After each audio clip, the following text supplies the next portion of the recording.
의외로 많은 분들이 모르는 성형 지식을 전달해드리는 유니크 이박사입니다. 성형 재수술을 받으러 오시는 분들에게 눈에 실이 남아있다고 말씀을 드리면 굉장히 당황하시는 경우가 많아요. 그나마 비절개 쌍꺼풀 수술로 수술을 받으신 분들은 실이 남아있는 것을 알고 계시는 분들이 계신데, 쌍꺼풀로 수술 받으신 분들은 아니 실을 뽑았는데 어떻게 실이 남아있어요? 라고 놀라시는 분들이 많아요. 정말로 실을 제거하면 위 눈꺼풀에는 실이 남아있지 않는 걸까요? 쌍꺼풀 수술은 원래 떨어져 있는 위 눈꺼풀의 피부와 상안번 거근의 점막을 유착이 생기게 하여 연결해주는 방법입니다. 흉조직이 생겨야 유착이 생길 텐데, 그럼 흉조직이 생길 때까지 뭔가 조치를 취해줘야 될 거예요. 그때 그 무언가가 바로 실입니다. 비절개 쌍꺼풀 수술은 피부에 바늘이 통과할 구멍만 뚫은 후 그 구멍을 통해서 실을 넣어주고, 그 실 주위에 흉조직이 생기고 유착이 생겨서 쌍꺼풀을 만드는 방법입니다. 이 실을 매듭지어서 피부 밑에 묻어둔 후 피부에 뚫었던 바늘구멍을 봉합하게 되죠.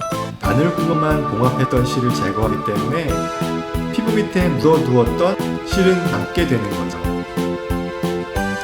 이 실은 세븐5 나일론이라 실로 직경이 불과 0.05mm에서 0.069mm 밖에 되지 않아요. 나중에 거의 문제를 일으키지 않는답니다.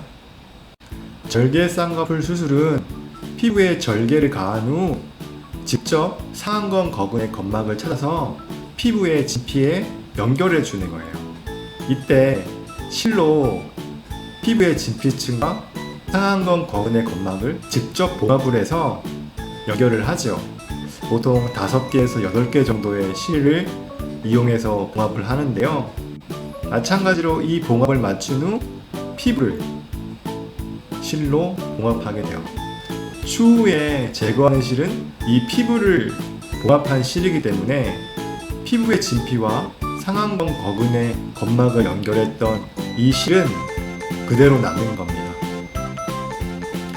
절개 쌍꺼풀은 절개상 전체의 흉터가 남아서 전체가 유착 부위가 되기 때문에 아무래도 비절개 방법의 쌍꺼풀 수술 방법보다는 유착 부위가 넓어 좀 더 강한 수술법이라고 말할 수 있죠. 피부의 진피와 상안건 거근을 연결한 실도 세븐5 나일론이기 때문에 추후에 문제를 일으키는 경우는 거의 없어요.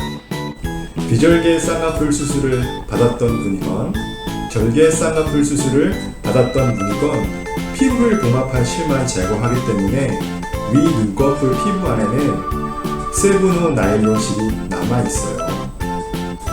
아주 드물게 실의 매듭 부분이 피부를 자극해 봉입낭종이 생기는 경우가 생기지만 대부분은 이 나일론은 문제를 일으키지 않아요. 또한 절개 쌍꺼풀로 재수술을 할 경우 대부분 이 실들이 보이고 이 실을 제거할 수 있기 때문에 이 실이 재수술에 영향을 끼치지도 않죠. 걱정 안 하셔도 괜찮아요. 구독과 좋아요는 사랑이래요.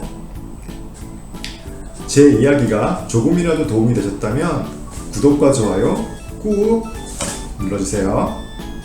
감사합니다. 안녕.